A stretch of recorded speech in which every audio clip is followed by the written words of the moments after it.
Hi, we're going to be reading The Highway in A Dog's Life today. Very early on the morning after the shotgun blast, when the nighttime creatures were going to sleep and the humans hadn't awakened yet, Bone rolled off of our burlap bed, touched my nose with his, then slipped through the open door of the shed and on out into the quiet. I stood in the doorway watching him and saw that he looked at me over his shoulder from time to time. He trotted along the row of bushes and paused at the garbage pile, but when he kept going, I knew he was leaving for good. I turned and looked behind me at the shed. I looked at the nesting boxes sheltering Yellow Man and the other sleeping cats and kittens, at the wheelbarrow that had been my first nest, at the mice and their hiding places. I looked around it all, glowing a bit in the rising sun. The shed was my home. It was everything I knew. But Bone was leaving, so I ran after him.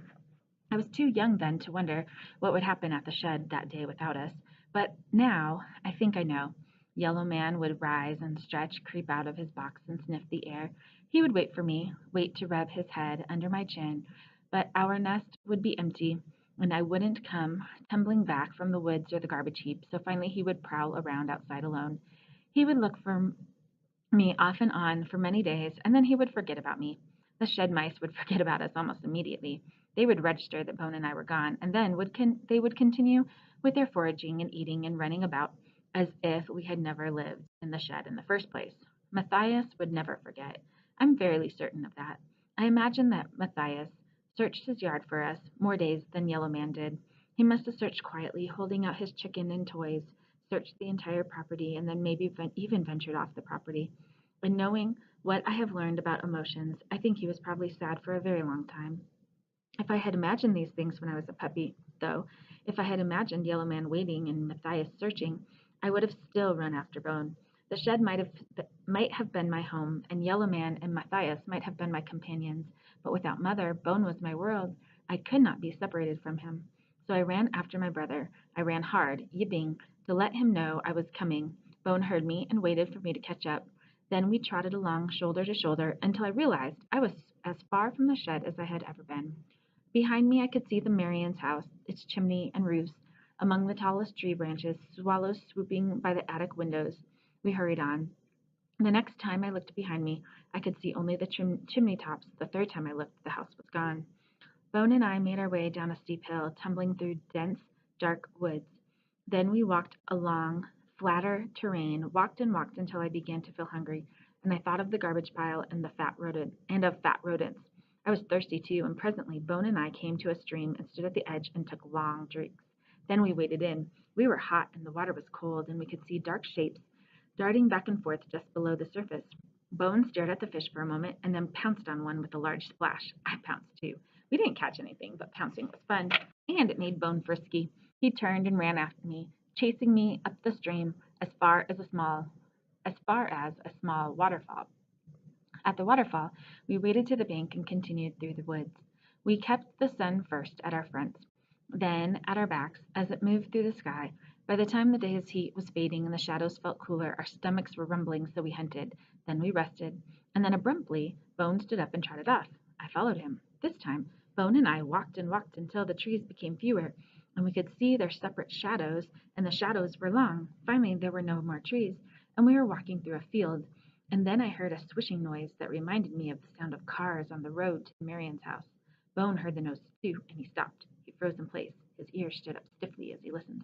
The noise meant cars, I was sure of it, even though the whooshes weren't exactly the same as the ones at the Marians.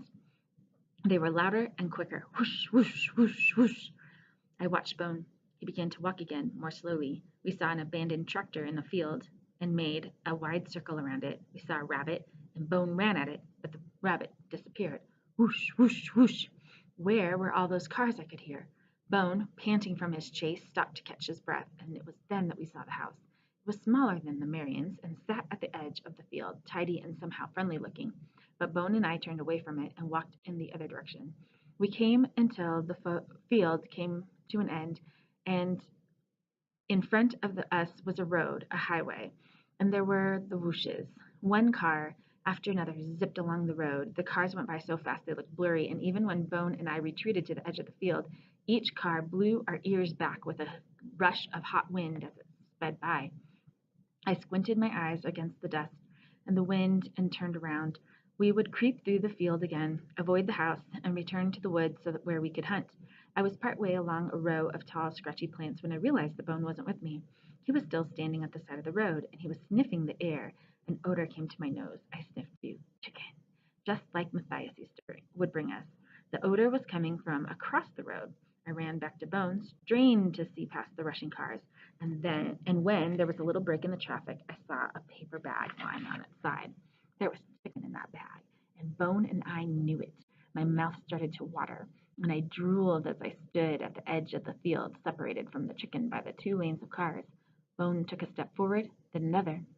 I was right behind him, but when a truck whizzed by me, I jumped back yelping. Bone glanced at me, then faced the traffic again. He looked as though he were getting ready to run, to bolt across the road and hope for the best, when suddenly one of the cars that had just sped by pulled to the side of the road and screeched to a stop. Other drivers honked their horns, but the people who stopped, a woman and man, ignored them. They jumped out of the car and ran to Bone and me. Bone still had his eyes on that bag of chicken, but I was watching the people, and I wanted to get away from them. I couldn't leave Bone, though. I let out a warning bark. Too late. The man scooped Bone into his arms, and the woman scooped me into her arms. Look, they're just puppies, the woman exclaimed. What are they doing way out here? The man looked sternly at Bone. You guys could have gotten yourself killed, he said. This is a dangerous highway. Well, honey, they don't know any better, said the woman. They're little. They must have gotten lost. Do they have any collars or tags? Asked the man, feeling around Bone's neck. Bone stiffened, jerked his head over his shoulder, and snapped at the man. The man almost dropped him. Hey, he shouted. You little brat, don't do that again. He gave Bone a shake. George, I just told you they don't know any better, said the woman. Come on, let's get back in the car. It's not safe standing out here. I squirmed. The woman's hands around my body were not gentle, as Matthias's had been. She held me too tightly, and it was hard to breathe. I looked desperately at Bone, who was struggling and twisting and growling at the man.